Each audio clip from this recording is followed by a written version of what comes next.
말씀 시편 84편 1절부터 12절까지 보도록 하겠습니다. 시편 84편 1절부터 12절까지 봅니다. 제가 한 절, 여러분이 한 절 교독식으로 읽도록 하겠습니다. 만군의 여호와여, 주의 장막이 어찌그리 사랑스러운지요.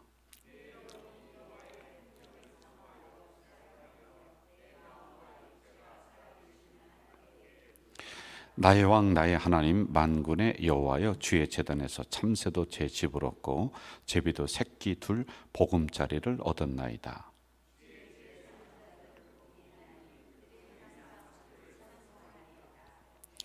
주께 힘을 얻고 그 마음에 시온의 대로가 있는 자는 복이 있나이다.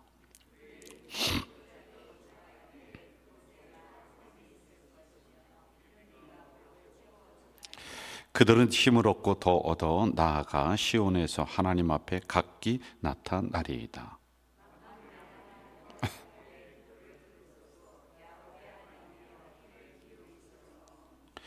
우리 방패이신 하나님이여, 주께서 기름 부으신 자의 얼굴을 살펴보옵소서.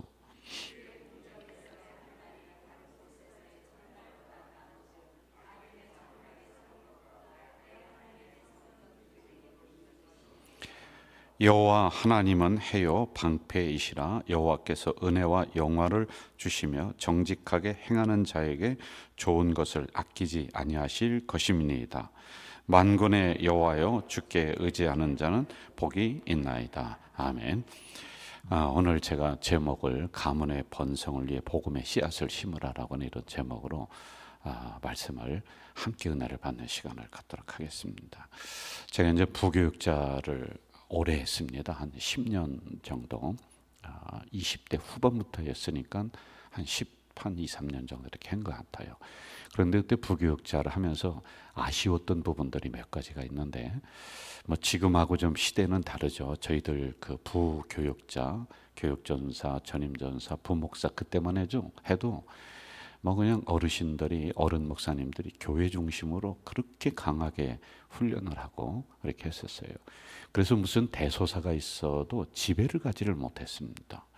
명절 때 집에 가는 게 하늘의 별따기였었어요. 왜냐하면 그 빨간 것이 돌아가면서 새벽 기도해야 되지, 교회에 나와서 당직을 서야 되는 이런 일이 있어서 마음 놓고 집회를 다녀오지 못했던 그런 아쉬움들이 좀 있었습니다.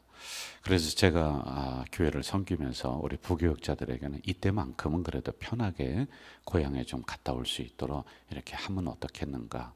그래서 이 명절 때는 거의 뭐 제가 거의 지키고 이렇게 하고 있어요. 새벽도 마찬가지고 이렇게 하고 있습니다.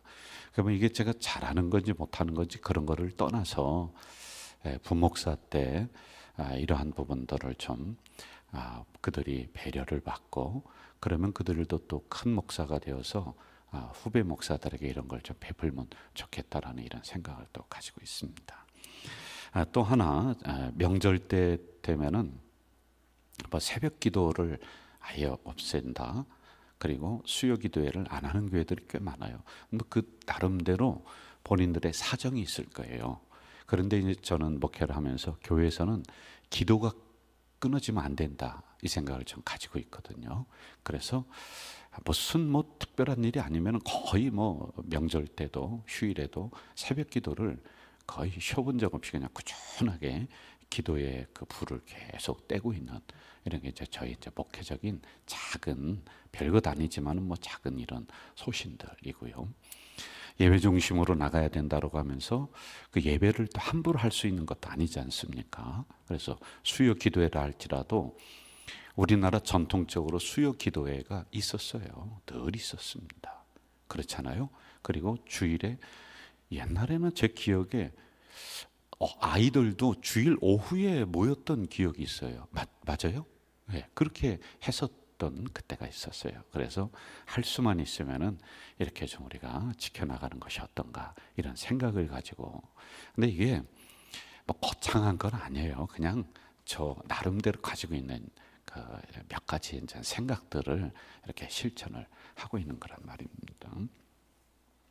우리나라에 기독교가 들어온 지 한 140년 이렇게 좀 된 것 같아요.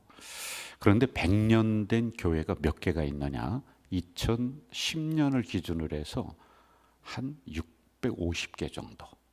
100년 이상 된 교회 650개 이 정도가 있고요. 여기에 그 어떤 기자가 이 교회에 약 그 400개 교회를 찾아다녔어요. 600개, 650개 이상 되는 100년 된 교회에 400개를 찾아다니면서 책을 하나 썼어요. 그 책 제목이 뭐냐면은 믿음, 그 위대한 유산을 찾아서. 그러면서 뭐를 받느냐면은 100년 이상이 됐으니까 그 가문들이 3대, 4대 이렇게 이어서 신앙생활하는 사람들이 그 교회에는 또 있을 거 아니겠어요? 그렇죠?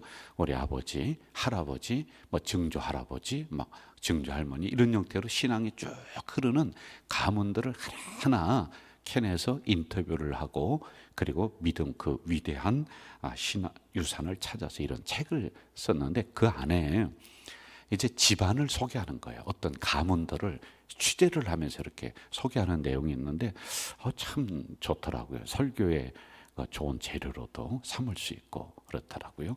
그래서 제가 몇 가문을 좀 소개할게요. 여러분 이 가문은 좀 들어보셨을 것 같은데 금산교회 초대 장로의 그 가문들의 이야기입니다.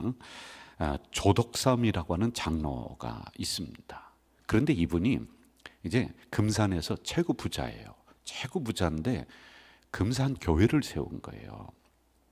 교회를 세우고 열심히 교회를 섬기면서 사람들에게 존경을 받는데 자기네 집 그 머슴도 마부는 머슴 중에서도 핫빌이에요.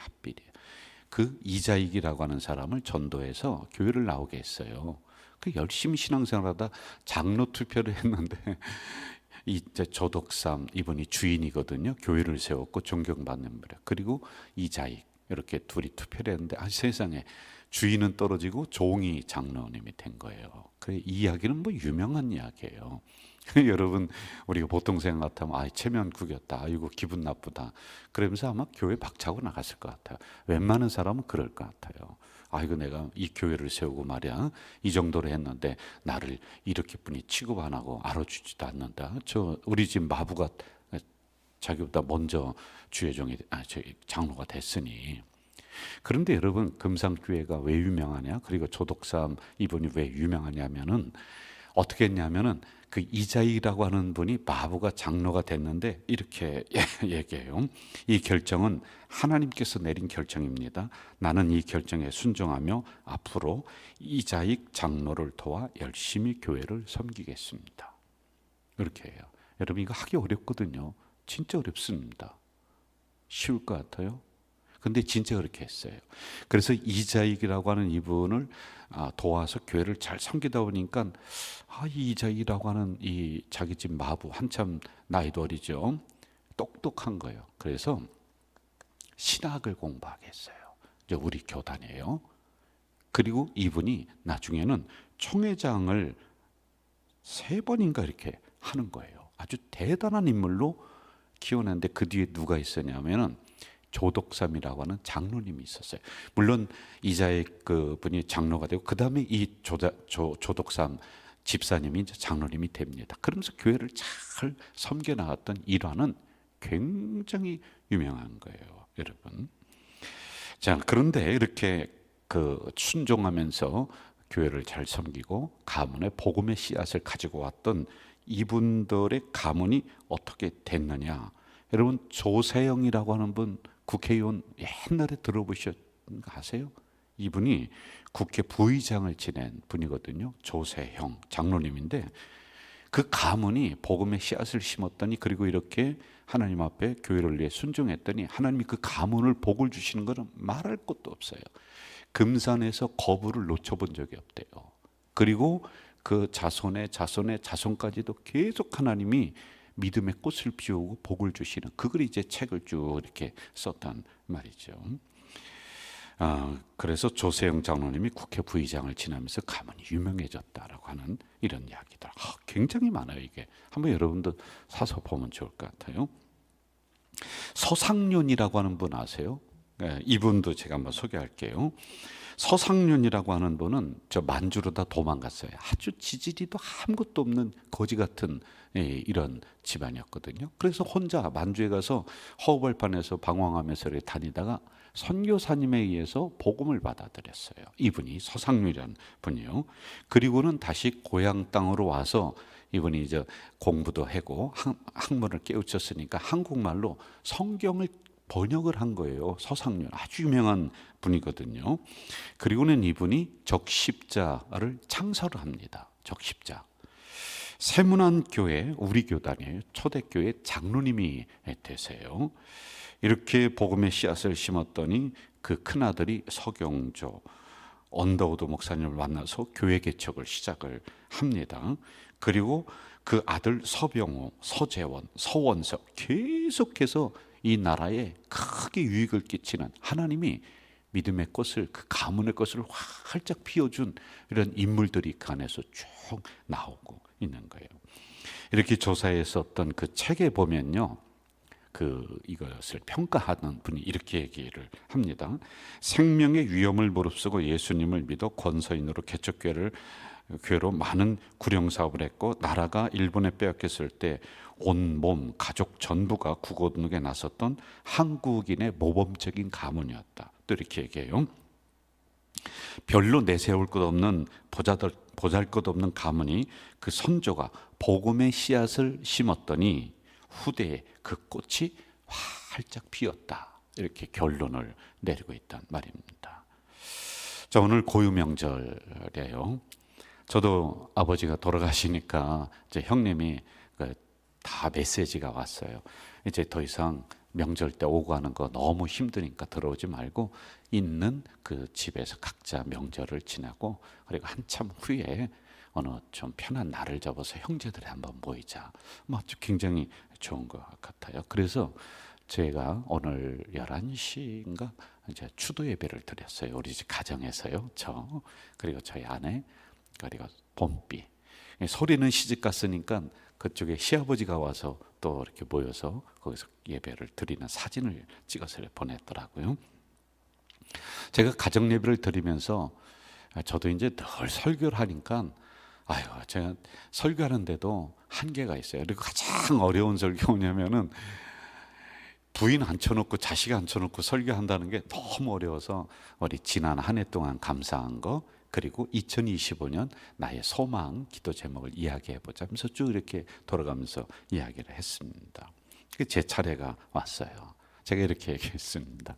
참 감사한 게 많은데, 우리가 6남매인데 좀 죄송해요. 제가 가장 속을 많이 썩였어요. 그래서 오죽하면은 저놈 저거 있어도 그만 없어도 그만이니까 우리 바로 위에 있는 안수 집사인데 그 형님이 저놈 자식 호적에서 캐내야 된다고 막 얼마나 그때 그렇게 했는지 몰라요. 가장 속썩이고, 저희 엄마 아버지는 가장 속썩인 자식이 새끼손가락이 아픈 손가락이 나야. 저의 6남매 중에서 제가 그랬었어요. 그러니 기도를 얼마나 많이 했겠습니까? 그런데 지나고서 이렇게 딱 보니까 가장 불효하고 가장 속썩일 것 같은 제가 우리 아버지 노년에 이 한 십몇 년 동안에 가장 마음의 효도를 제가 단 거예요. 물질로 효도는 많이 못했어요. 늘 저를 보면은 자랑스러워하시고 우리 교회를 자랑스러워하시고 교회를 위해 늘 기도하시고, 그리고 이번 장례 절차 4일 동안 어떻게 하다 보니까 치렀습니다. 주일이 껴서 이렇게 했어요. 그런데 오신 손님의 절반이 제 연관된 분들이에요. 그러니까 조카들이 총해서 우리 직계 그리고 그 밑에까지 하니까 40명 이상이 되는 거예요. 그러니까 저희 누나가 아들을 낳고 그게 결혼해서 또 자녀까지 낳았을 거 아니에요. 그러니까 다 모니까 한 50명 가까이 되는 거예요. 근데 그 조카들이 다 와서 일을 다 보면서 깜짝 놀라는 거예요. 야, 옛날에 저렇게 제 과거를 알거든요. 근데 저랬던 삼촌이 말로는 정말 교회 열심히 섬기고 한다고 그랬는데 그때 이걸 본 거예요. 보면서 야, 우리 삼촌이, 우리 동생이 인생을 헛살지 않았구나. 가장 효도를 하는구나. 예배 모든 것을 제가 다 컨트롤을 이렇게 했어요. 제가 설교는 할 수 없잖아요. 그래서 이분 저분에서 다 컨트롤하고 이걸 또 맡겨주고, 그래가지고 매끄럽게 되고 오는 손님들도 그렇게 참 예배 드리면서 또 정중하게 하는 걸 보셨다고요. 저희 바로 위에 형수님이 권사님이거든요. 근데 그 육남매가 있는데 그 앞에 그 뭐예요, 근조 화환이 안 올 걸로 생각을 한 거예요. 그래서 큰일 났다, 손님들 오면 부끄럽다. 그래서 아는 지인한테 전화를 해서 그쪽 보내달라고 한 두세 명한테 이렇게 얘기를 했어요. 그래 뭐 저희 집사는 거 저는 가만히 있었어요. 그런데 뭐 이거 가지고 제가 평가하는 게 아니라 이렇다라는 걸 간증을 하는 거예요. 그러니까 여러분 잘 좀 들어주시면 좋을 것 같아요. 거기 온 거에 한 90개, 100개 정도가 저와 연관된 데서 뭐 총회, 노예, 교회에서 쫙 깜짝 놀란 거예요. 그러면서 저희 누님이 그래요. 누님도 권사님인데 가장 속 속일 것 같은 놈이 가장 효도를 했다, 이 얘기를 하더라고요. 저는 이게 우리 아버지, 우리 어머니가 진짜 죽도록 기도하셨어요. 그리고 그 위로 올라가면 할머니가 복음을 가지고 들어오셔서 일대 우리 할머니 진짜 눈물에 그 씨앗을 심었던 우리 할머니거든요. 2대 저희 어머니 아버지, 여러분 말할 것도 없었어요. 그때 너무 가난했어요. 그러면서도 기도의 씨앗을, 복음의 씨앗을 계속 자녀들에게 심었던 것 같아요. 그런데 3대인 저희들 지금 4대, 5대까지 내려가더라고요. 우리 장로교, 우리 집안이요. 우리 선조인 할머니가 복음의 씨앗을 눈물로 심었고, 우리 어머니 아버지가 그 복음의 그 줄기를 눈물로 길렀고, 그 꽃을 우리 자녀들이 보고 그 열매를 우리가 먹는구나, 이런 생각이 들더라고요. 요거 제가 말씀을 드리려고 하는 거란 말이에요. 여러분, 어떻게 금방 열매를 먹을 수는 없거든요. 어떤 분 여기 보면은 1대인 신앙이 있고 2대. 근데 여러분이 눈물의 씨앗을 심는 거예요. 눈물의 씨앗, 복음의 씨앗을 심었다. 그럼 어떻게 금방 자라요? 기도하며 정말 눈물 뿌리면서 그 믿음의 씨앗을 자라나게 하는 그 자양분으로 계속 주는 거예요. 그러면은 3대, 4대, 5대 가면서 반드시 하나님은 믿음의 명문 가문으로 여러분을 만들 줄로 믿습니다. 세계를 움직이는 거부들이라고 하는 책이 있는데요. 그 책에서 이렇게 얘기를 해요. 수백 년을 거쳐 내려오는 거부들, 세계를 움직이는 부자들이 있단 말입니다. 그런데 그들은 자기가 거부가 되고 물질이 많은 것의 뿌리를 항상 기억한대요. 이것은 우리 할아버지의 누구로부터 뿌려져서 그 씨앗이 크고 열매가 맺혀서 우리가 이렇게 되는 거야. 갑자기 거부가 된 게 없다는 거예요. 그분들 이야기입니다. 거기에서는 광야를 건너면서 눈물의 씨앗을 심고, 그래서 우리가 이렇게 큰 부자가 돼서, 그러면서 책임감을 가지고요, 어떻게 하느냐면 함부로 쓰지 않고 자녀들에게 함부로 베풀지 않고요, 어떻게 해요? 사회를 위해 다시 환원하는 이러한 멋진 정신을 가지고 있다. 그런데 꼭 이렇게 얘기한대요. 부자는 뼈에 새기도록 가르치면서 이렇게 해요. 부자는 거기에 따른 책임이 있다. 책임이 반드시 있다. 이것은 내가 잘해서가 아니라 우리 선조들로부터 흘러내려온 유산이 있고 전통이 있어서 우리가 이렇게 큰 부자가 되었다. 이걸 반드시 가르친대요. 근데 우리 한국의 부자들과는 좀 다른 것 같아요. 자, 오늘 말씀 속으로 우리가 한번 좀 들어가 보자고요.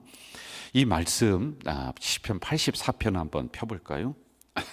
84편 그 위에 한번 읽어볼까요? 고라 자손의 시작. 고라 자손의 시, 인도자를 따라 깃딧에 맞춘 노래. 이거 뭐 깃딧의 이제 악기의 종류인데, 그 위에 보면 누구의 시? 고라 자손의 시, 이렇게 나오고 있어요. 저를 보시죠. 고라 자손이 누구냐면은 레위인입니다. 레위인 중에서도 성막에서 수종 드는 일을 하는 그 집안이에요. 집안.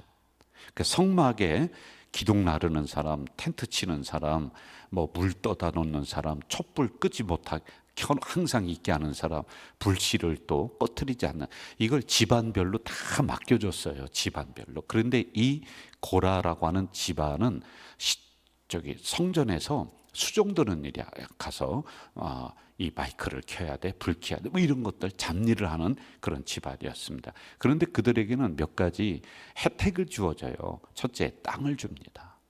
땅을 줘요. 성경에 땅을 줘라. 그리고 두 번째, 성전에서 나오는 그 먹는 게 있어요. 왜냐하면 성도들이 갖다가 제물로 바치는 것들을 제사장들이 나눠 먹어요. 그래 그걸 공평하게 받을 수 있는 그 권한이 이들에게 있는 거란 말이에요.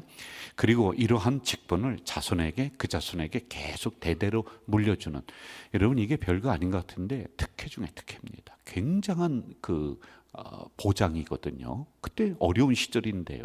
그리고 그 나라는 하나님을 믿는 민족 아니겠습니까? 모든 백성들이 다 제사를 거기 나오는 그 부속물이 상상을 초월하는 거예요. 근데 이거 가지고 하여간 생활하는 사람이었단 말입니다. 그 집안이었어요. 괜찮은 집안입니다. 자, 그런데 어느 날 이 고라라고 하는 이 사람이 집안도 괜찮고 잘 번성하고 있는데 욕심이 들어온 거예요. 욕심이 들어와서 어떤 생각이냐면, 내가 모세보다는 잘할 수 있을 것 같은데 저 모세만 없어지면은 우리 집안이 이 이스라엘 민족의 대표가 되는데 저 모세를 제거하자, 이렇게 생각을 한 거예요. 그리고는 사람들 갖다 설득을 하기 시작을 합니다. 족장이 250명이 먹다. 그러니까 일반 사람이 아니라 족장은 그 집안에 대표되는 사람들을 250명을 끌어모아서 모세를 쳐버리는 거예요. 그러니까 오늘 얘기하면 뭐죠? 구테타를 일으키는 거예요. 여러분 거기에 지도자를 250명이 맡다는 건 성공한 구테타거든요. 그러니까 모세도 도저히 이걸 감당할 수 없으니까 하나님 이거 어떻게 하면 되겠습니까? 왜냐하면 족장들이, 대표자들이 일어나서 모세 네가 없어져야 된다, 너 죽어야 된다, 너보다는 고라가 낫다, 그러면서 이걸 지도권을 박탈하려고 막 대들고 있는 거란 말입니다. 그런데 여러분 모세는 하나님이 세운 사람 아니겠어요? 그러니까 하나님이 직접 개입하셔서, 제가 이 사건을 얘기해 주는 거예요. 레위기 14장에 나온 사건입니다. 하나님이 개입하셔서 땅이 갈라지고 하늘에서 불이 내려와서 250명을 그 땅 속에 수장을 시켜버리는 일이 있었어요. 한꺼번에 싹 죽입니다. 그러면 고라 자손의 그 집안도 싹 죽었어요. 다 죽습니다. 그런데 거기서 몇몇이 살아났어요. 몇몇이요. 그런데 여러분 그 다음이 이제 문제가 되거든요. 고라 자손들이 몇 명이 살아났는데, 자 모세는 지도권이 그대로 유지가 되고 있는 거예요. 그런데 고라 그 집안이 이 역적의 대표적인, 그걸 주도했던 집안이에요. 그러니까 역적의 가문이라고 하는 이 딱지가 딱 붙은 거예요. 그리고 뭐가 있냐면 성전에 못 들어오게 하는 거예요. 역적의 가문은 어떻게 들어옵니까? 그리고 항상 이스라엘 백성들에게 천시를 받는, 야 이 역적의 가문아, 이렇게 그 자손들이, 그래서 이게 너무 부끄러운 거예요. 이걸 드러낼 수가 없어. 우리 아버지가 고라였어, 우리 할아버지가 고라요, 우리는 고라 자손이었어, 이걸 입도 뻥끗 못하는 거예요. 늘 그냥 이제 천덕거리가 돼서 이스라엘 그 민족 중에서 그냥 뭐 별 볼 일 없는 그런 집안으로다가 전락을 하고 말았어요. 왜? 역적의 자식들이니까요. 이렇게 돼버렸습니다. 자, 그런데 놀라운 일이 있었어요. 이런 그들에게 하나님이 한 번의 기회를 다시 줍니다. 그게 누구 때냐면 다윗 때. 다윗이 막 쫓겨가고 나라를 이루고 어려움을 많이 겪잖아요.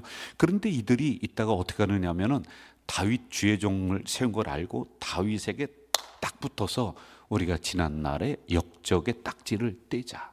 그리고는 다윗이 어려울 때, 다윗이 광야로 도망갈 때, 다윗이 칼날에서 죽임을 당하려할 때 가장 앞장서서 모든 걸 다 막습니다. 그러면서 사람들을 설득해. 야, 그러면 안 된다. 하나님이 세우신 다윗 중심으로 우리가 이 이스라엘 역사를 이루어야 된다라고 앞장서서 이것을 했었던 이 사람들의, 왜? 지난날에 그 부끄러운 역사 있어요. 모세에게 대적해서 가문이 막 풍비박산 났잖아요. 그런데 숨어 살다가 다윗 때 이들이 앞장서서 이 모든 것을 막아요. 다윗이 굶으면 같이 굶고요, 다윗이 맨발로 도망가면 같이 그 옆에서 길을 따라가고요, 이렇게 됐단 말입니다.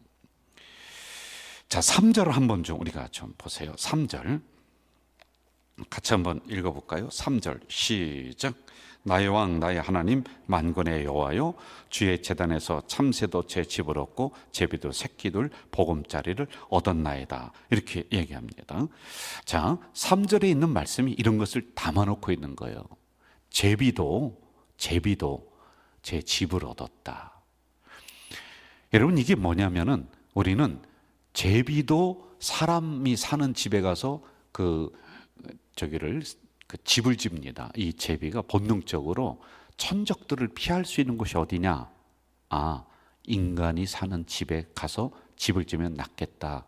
그런데 자기들은요, 어떠한 것을 빗대냐면은 이 제비도, 미물인 이 제비도 이렇게 하는데 우리는 하나님 성전을 떠나고, 그리고 하나님 성전에 들어가지도 못하고 예배도 못 드리고 제사도 못 드리는 이러한 부끄러운 가문이었다라고 하는 것을 빗대서 얘기를 하고 있는 거란 말이에요. 우리는 이렇게 정처 없이 떠돌던 집안이었다라고 하는 거예요. 그런데 이들에게 이러한 것을 거치면서 한 가지가 딱 씹어져요. 다시는 주의 성전을 거역하지 말자. 다시는 하나님을 떠나지 말자. 다시는 주의 그 제단을 떠나면 안 된다. 이게 그들 집안에 면면히 흐르는 거예요. 절대로 반역하는 일에 우리가 동조해서는 안 된다. 이게 그들에게 흐르는 사상이 된 거란 말이에요. 이들이 수백 년 동안 시온에 들어오지 못했습니다. 이 레위기 14장에 일어난 이 사건과 다윗 때는 이 수백 년의 시간 동안 너무 부끄러웠어요. 수백 년 동안 이런 부담감, 이런 죄책감, 정말 부끄러움을 가지고 이렇게 이들이 살아갑니다. 그리고는 마침내 이걸 깨닫고는, 기회가 왔어. 다윗이 어려움을 당해도 힘들어도 늘 다윗 옆에서 항상 생사고락을 같이 해 나가서 결국에는 성경에 그 이름이 등장을 하는 거예요. 고라라는 이름은 등장을 하면 안 되거든요. 왜? 역적인데. 그런데 이 다윗, 여러분, 그 시편은 다윗을 중심으로 기록한 거 아니겠어요? 그 다윗의 그 고라의 자손들이 다윗과 함께 그 나라를 이루고 나서 성경에 고라의 자손이 지은 시라고 딱 기록이 돼버리는 거란 말입니다. 그래서 그들은 이렇게 고백을 합니다. 그 마음에 시온의 대로가 있는 사람들은 복이 있도다. 한번 제가 다시 할게요. 그 마음에 뭐의 대로가? 시온의 대로가 있는 사람들은 복이 있도다. 5절 같이 읽어볼까요? 5절 시작. 주께 힘을 얻고 그 마음에 시온의 대로가 있는 자는 복이 있도다. 있나이다. 이렇게 얘기해. 자, 무슨 얘기냐면 수백 년 동안 시온의 대로, 시온을 못 들어가. 시온은 뭐예요? 하나님의 성전이거든요. 이걸 못 들어갔어요. 들어가는 것만도 복이라는 거예요. 가서 예배 드리는 것만도 복이고 제사 드리는 것만도 복이라. 그런데 그게 없었어요. 못 들어 금지가 됐었단 말입니다. 그러니까 이들의 그 자손들이 이걸 깨닫고 그 후손에게 어떻게 얘기하냐? 야, 너희들 시온의 대로, 시온을 향해서 걸어가서 예배만 드려도 그게 복이야. 들어가기만 해도 그게 복이야 라고 하는 것을 이들은 그 후손들에게 딱 씹어주고 있는 거란 말입니다. 저희 그 아버지 얘기를 해서 또 죄송해요. 저희 아버지는 초등학교 나오셨고요, 어머니는 초등학교도 못 나오셔서 글을 몰라요. 찬송도 몰라요. 죄짐 맡은 우리구조 찬송 하나 안다고 그랬어요. 아버지는 뭐 그런 좀 이렇게 깨우치시고 그렇게 하셨는데, 그런데 제가 이렇게 보니까 저희들에게 심어준 게 있어요. 교회를 사랑해라. 그리고 11조. 저희 부모님들이 늘 빳빳한 돈으로 그 농사 지어서 돈이 즉시 들어오는 게 시골에서는 고추 농사예요. 금초가 막 되잖아요. 그럼 장사꾼들이 밭에 와서 고추 따는 즉시 가져가고 현찰을 딱딱 줘요. 여러분, 그 시골에서 돈이 어디 뭐 현찰을 구경할 데가 별로 없잖아요. 그런데 막 그냥 수십 부대를 한꺼번에 팔고 그러면 막 100만 원, 200만 원씩 들어오는 거예요. 11조 하기 어렵거든요. 그런데 11조 잘하다가 한두 번 11조 떼먹었어요. 그러다가 아주 큰 코 다친 사건이 있었거든요. 그건 제가 전에도 간증했으니까 넘어가. 하여간 그런 정신을 가르쳐 줬어요.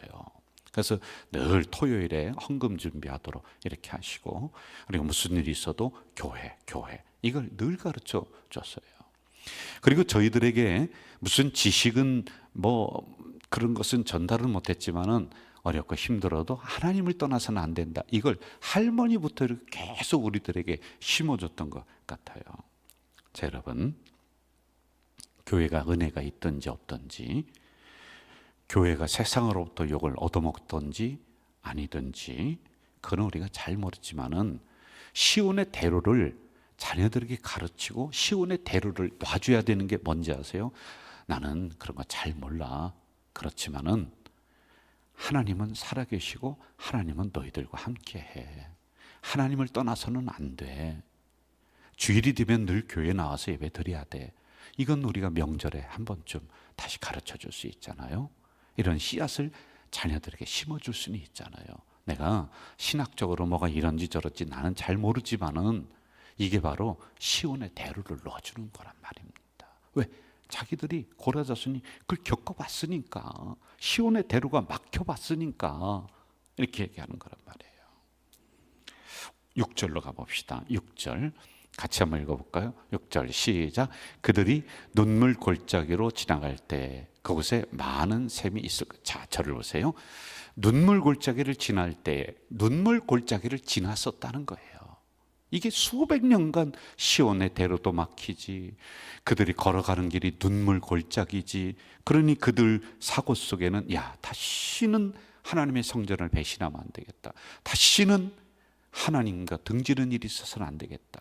왜? 모세 사건 때문에 그래. 그러니까 그 다음에는 어떤 일이 있든지 간에 다윗 편에 서서 다윗과 함께 그 나라를 일구어 가고 있단 말입니다. 그러니까 이 눈물 골짜기를 지나고 났더니, 이 사건이 일어나고 났더니 하나님이 그 가문에 복을 주시는 거예요. 그래서 6절에 보니 이른 비도 주시고 늦은 비도 주시고 축복의 샘이 막 그 가문에 터지도록 만들어 주시는 거예요. 여러분, 성경에 그 가문이 없어져야 될 가문인데 다시 기록됐다는 게 놀라운 거 아니겠어요? 마치 교회를 벗어난 사람은요, 물 한 모금 얻을 수 없는 사막과 같은 길을 걷습니다. 고난의 길을 걷고요, 하나님을 떠나면 그렇게 되는 거예요. 그런데 여러분도 시온의 대로가 막히지 않고 자녀들에게도 시온의 대로를 놔줬습니다. 그러면요, 눈물 골짜기를 지나고 난 다음에 축복의 샘물이 터지는 거예요. 그래서 7절을 한번 좀 보세요. 7절 같이 한번 읽어볼까요? 시작. 그들은 힘을 얻고 더 얻어. 여기 보세요. 힘을 얻고 어떻게 했다? 더 얻었다라고 하는 겁니다. 저는 우리 가족 공동체가 이번 이런 명절 같은 이런 시기에 이런 거 이렇게 시온의 대로도 놔주고, 여러분들은 뭐 말할 것도 없어요. 성전 나오는 시온의 대로가 막히면 안 되잖아요. 그리고 자녀들에게도 이러한 복음의 씨앗을 시온의 대로를 이렇게 열어 준다면은 축복의 샘물이 터지고 7절처럼 힘을 얻고 더 얻어서 세상을 이기는 그런 자녀들, 여러분들이 되지 않을까 이런 생각을 합니다. 자, 10절로 가면서 이제 마무리 한번 합시다. 10절 같이 한번 읽을까요? 10절 나옵니다. 시작. 주의 궁전에서의 한 날이 다른 곳에서의 첫날보다 나은즉 악인의 장막에 사는 것보다 내 하나님 성전 문지기로 있는 것이 좋사오니. 할렐루야. 경험해 봤으니까. 그래, 내가 성전에서 알아주던 알아주지 않던 아무 상관없어. 성전에 시온의 대로가 놔져서 내가 나올 수만 있다면. 왜? 수백 년간 역적의 가문이라는 그 딱지 붙어서 성전에 발도 못 디뎠고 제사도 못 드렸고, 그런데 다시 기회 주어졌을 때 시온의 대로가 열렸습니다. 그러니 이들이 이런 고백하는 거 아니에요? 성전에 문지기로만 있더라도 감사합니다. 감사합니다. 이들 가문 속에 누군가가 회개했습니다. 그리고 다윗의 편에 서서 그 나라를 이루어가는데 앞장섰습니다. 꽃길만 있었겠어요? 어려움 많았어요. 이걸 눈물골짜기 이런 표현을 하고 있는 거예요. 그렇지만은 이제 하나님이 세우신 그 나라, 그리고 그 다윗과 함께 했을 때 여러분, 고라 가문에서 장관이 나와요. 그 나라에 고라 가문에서 성전을 책임지는 사람이 나와요. 할렐루야. 고라 가문에서 이스라엘 그 다윗 왕국의 최측근이 나오는 거예요. 저는 우리 가자 공동체가 이러한 명문 가문이 되길 주 이름으로 축복합니다. 여러분, 고라 자손들처럼 눈물 골짜기를 지날 수도 있어요. 그리고 축복의 샘이 아니라 고난의 샘물이 자꾸 터지는, 그렇지만은 이거 하나는 변치 말아야 되잖아요. 우리는 하나님의 성전을 떠나지 않는다. 하나님이 나와 함께하고 너희들과 함께 할 거야. 우리는 하나님 믿는 가정이야. 이거 다른 신학적인 거 가르쳐 주라는 거 아니잖아요. 이거 제대로 심었을 때 보세요. 여러분들 자녀들 그 앞길에는 축복의 샘이 터질 줄로 믿습니다. 자녀들이 안 나오고, 그리고 막 그냥 복음으로 하나가 못 돼서 막 속상한 분들이 있어요. 여기도요. 기도하는데 자녀들이 아직 변화가 안 되고. 그런데 여러분 아니에요. 반드시 보세요. 지금 권사님은 눈물의 골짜기를 지금 지나면서 이렇게 기도하잖아요. 근데 그 자녀 때 가서요, 이 복음의 꽃이 활짝 펴서 축복의 샘이 터집니다. 그리고 힘을 얻고 더 얻는단 말입니다. 그래서 결국에는 가문에서 이 나라의 장관도 하나님 나라의 일꾼도 나오게 될 줄로 믿습니다. 하나 이야기하고 마칠게요. 토마토가 씨앗이 작더라고요. 오이 씨앗이 많이 하더라고요. 근데 토마토를 저희 시골에서 이렇게 심었어요. 그리고 오이를 심었는데 오랜 시간, 금방 안 되더라고요. 몇 달 걸려서 이렇게 보니까 세상에 그 토마토가요, 이런 토마토 달리는 게 내 키보다 더 크더라고요. 주렁주렁 매달리는 거예요. 작은 거에서요. 여러분, 오이가요, 작은 건데요, 세상에 나중에 다 컸을 때 보니까 넝쿨을 타고 올라가는데 저보다 훨씬 큰 게 되더라고요. 어느 목사님이 저에게 겨자씨 아세요? 그래서 보여주는데 세상에 겨자씨가, 난 그렇게 작은 줄 몰랐어요. 그래서 겨자씨만한 믿음이라는 게 이런 거구나 했는데요, 이게 나중에 어떻게 돼요? 겨자씨에서 나무가 자라서 그 안에 새들이 와서 깃드는 이런 일이 일어났잖아요. 여러분, 별거 아닌 것 같은 거, 작은 거 심잖아요. 그럼 여러분의 가문이 나중에 믿음의 명문 가문인데요. 1대, 2대, 3대.